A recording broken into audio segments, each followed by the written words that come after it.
रमेश शर्मा में वाटिका थे। आवाज की दुनिया के दोस्तों, सज्जनों, मित्रों, सब्सक्राइब करें, शेयर करें, लाइक करें। कविता अच्छा लगे तो आपसे मेरी गुजारिश है। हरे हरे अनमोल खजाना। हरे हरे। महाराज जी एक दिन अपनी पुरानी यादें सुना रहे थे। उन्हें अपने सतगुरु बनने के बाद डेरे में शुरू के दिन और यहाँ के उस समय के इंतजाम की यादें आ गई।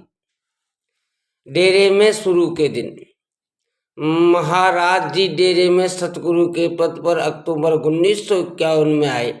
उस समय डेरे की व्यवस्था में काफी लापरवाही बरती जा रही थी। सरदार बहादुर जी के समय में 1948-1951 डेरे की बागडोर वास्तव में 3 बुजुर्ग सेवादारों के हाथों में थी, जो स्वभाव से काफी कठोर और उग्र थे।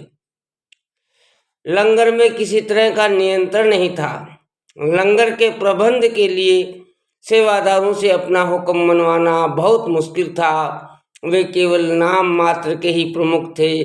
कई लोग लंगर से भोजन अपने घर या जहाँ भी वे ठहरते वहीं ले जाते थे।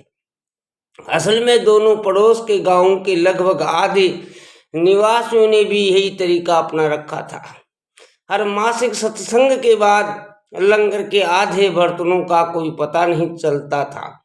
इतना ही नहीं, बल्कि बाहर से आने वाले सत्संगियों को ठहरने के लिए स्थान देने की भी कोई उचित व्यवस्था नहीं थी। जिस व्यक्ति के हाथ में संगत को ठहराने का इंतजाम था, वह अपनी मर्जी से किसी को भी हाँ या ना कर देता। यहाँ तक कि इस बारे में भेदभाव करने की शिकायतें भी थी। डेरा प्रशासन का ये हाल कैसे हुआ, इसे समझने के लिए हमें 1948 के उस समय के असाधारण हालात पर नजर डालनी होगी, जब हुजूर बड़े महाराज जी ने चोला छोड़ा। वह देश के बंटवारे का समय था। मित्रों, हरे हरे। हिंदुस्तान में उन दिनों हुए हिंसक दंगों की शायद और कहीं मिसाल नहीं मिल सकती। इतनी बड़ी संख्या में लोगों का ये देश को छोड़कर दूसरे देश में जाना संसार के इतिहास में एक बहुत बड़ी दुर्घटना थी। इसके साथ ही चारों ओर खून खराबा और मारकाट हो रही थी और देश में कानून तथा व्यवस्था का अंत हो चुका था। ऐसे कठिन दिनों में हुजूर बड़े महाराज जी ने चोला छोड़ दिया और उनके चले जाने से एक ऐसा खालीपन आ गया, मानो डेरा बेजान हो गया हो और सभी सत्संगियों के दिल टूट गए। कई प्रमुख सत्संगी और सेवादार इस वियोग के दुख को बर्दाश्त न कर सके। वे डेरे से ही चले गए और कई महीनों तक वापस नहीं आए। बहुत कम लोगों की इस खालीपन और नुकसान को इतना गहरा अनुभव हुआ होगा जितना कि सरदार बहादुर जी को हुआ। वह स्वयं निष्ठा, लगन और सच्चाई की एक मिसाल थे और डेरे के हर विभाग में अनुशासन लाना चाहते थे, पर उनका गिरता हुआ स्वास्थ्य उनके मार्ग में बहुत बड़ी बाधा था। इसके अलावा हुजूर बड़े महाराज जी की लंबी बीमारी अक्टूबर 1947 से 2 अप्रैल 1948 के दौरान डेरे का अनुशासन और इंतजाम कुछ ढीला हो गया था। सरदार बहादुर जी अपने कमरे से केवल सत्संग के समय बाहर आते थे और फिर सेवा में लाला मुंशी राम के दफ्तर में आधा घंटा बैठा करते थे। बाकी समय वे अपने कमरे में ही रहते थे। अपने स्वास्थ्य की वजह से वह डेरे की रोज की व्यवस्था की ओर अधिक ध्यान नहीं दे पाते थे।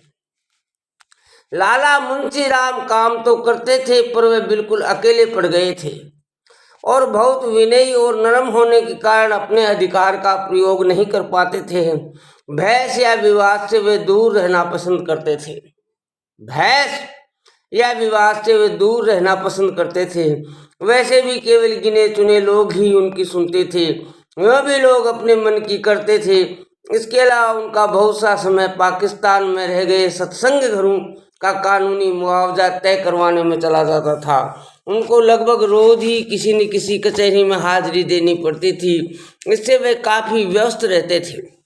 डेरे में आने के बाद महाराज जी ने लाला मुंशी राम का ध्यान इन हालात की ओर दिलाया, पर उन्होंने महाराज जी को सलाह दी कि डेरे का काम संभालने वाले इन गिने चुने घमंडी सेवादारों को नाराज न किया जाए, क्योंकि ये आपके लिए परेशानियां पैदा कर देंगे और आपके रास्ते में तरह तरह की रुकावटें डालेंगे।